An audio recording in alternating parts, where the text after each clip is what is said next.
বন্ধুরা, দীপাস কিচেনে আপনাদের সবাইকে স্বাগত। আমি আজকে আম শিরা বানিয়ে দেখাবো সুজি দিয়ে, সেটাই আপনাদের সাথে শেয়ার করব। তো চলুন আমি কিভাবে করি একটু দেখে নিই। তার আগে আমি ঘি দিয়ে দিচ্ছি 1 চামচ মতো। কিছু ড্রাই ফ্রুট নিয়ে নিয়েছি, কাজু বাদাম, আলমন্ড বাদাম একটু নিয়ে নিয়েছি, এটা দিয়ে দিচ্ছি আমি।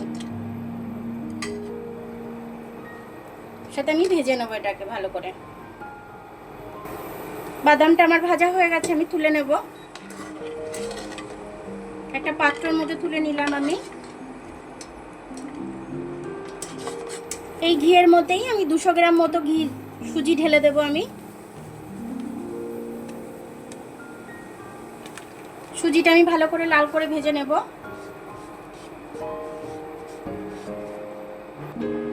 দুটো এই সাইজের আম আমি কেটে নেব। এইভাবে আমি আমটা কেটে নিচ্ছি। আমের পিউরিটা বের করে নেব আমি। দুটো আমকেই সেম ভাবে আমি কেটে নেব।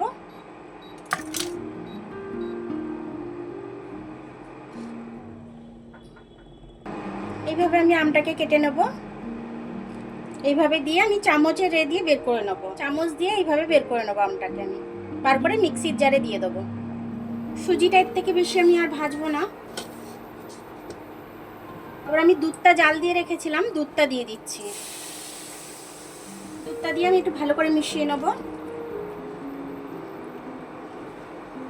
স্বাদ অনুযায়ী চিনিটা দিয়ে দেবো আমি। আপনারা যেরকম মিষ্টি খাবেন সেই অনুযায়ী দিয়ে দেবেন। যেরকম মিষ্টি খাবেন সেরকম হিসাবে আপনারা দিয়ে দেবেন। চিনিটা দিয়ে আমি ভালো করে মিশিয়ে দেবো এটা। আমের পিউরিটা দিয়ে দিচ্ছি আমি। মিক্সিতে করে রেখেছিলাম একটু।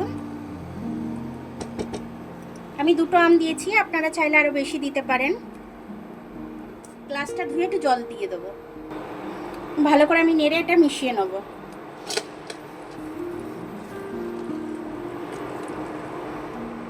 আমি একটু এলাচ থেতো করে রেখেছি, এলাচ পাউডারটা দিয়ে দেবো।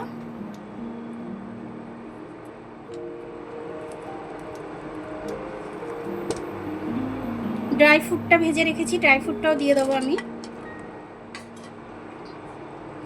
সবকিছু ভালো করে মিশিয়ে নেব।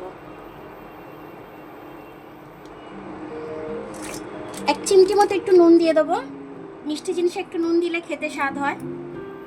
ভালো করে সুন্দর করে ড্রাই ফ্রুটটা দিয়ে এবার আমি মিশিয়ে নেব।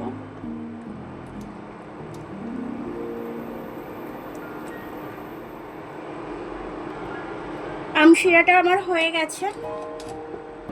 আম শিরাটা এবার আমি নামিয়ে নেব। দেখুন আমার আম শিরাটা কিন্তু খুব সুন্দরভাবে হয়ে গেছে। খুব সুন্দরভাবে আমার আম শিরাটা হয়ে গেছে। তো এরকমভাবে আপনারাও কে কে করে খেয়েছেন এতক্ষণে আমি তো জানি না। যদি আপনারা এরকমভাবে করে খেয়ে থাকেন আমাকে কমেন্টস করে জানাবেন। আর যদি না করে খেয়ে থাকেন তাহলে আমার রেসিপিটা দেখে অবশ্যই করে খাবেন।